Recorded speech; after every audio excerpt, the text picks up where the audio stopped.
Married মানুষ তো আসলে মানুষ না, এরা কি জানি হয়ে যায়। ওই যে বলতেছিলাম ফ্রেন্ড ব্যাচেলার পার্টি করব, আমি 1 সপ্তাহ আগে পারমিশন নিছি, বিশ্বাস করেন 1 সপ্তাহ আগে পারমিশন নিছি, নিয়ে পার্টি করে রাতে ফেরত আসছি 1:30টার দিকে, দেখি যে সবাই ঘুমিয়ে পড়ছে। That's good. আমি হাত মুখ ধুয়ে বিছনায় যাব, বাথরুম থেকে বেরো দিয়ে টিভি দেখতেছে বউ। আমাকে কি ব্যাপার তুমি টিভি দেখতে? আমি টিভি দেখতে পারবো না। না না পারবা, কিন্তু তুমি তো ঘুমায় গেছিলা। হ্যাঁ আমি ঘুম থেকে উঠে টিভি দেখতে পারবো না, আমার সমস্যা সব।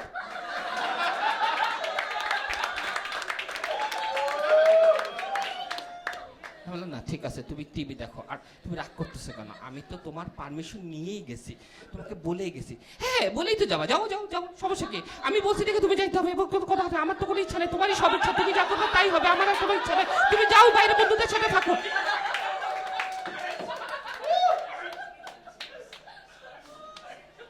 আমি বউরে কইলাম, বউ আল্লাহর কসম আমি আর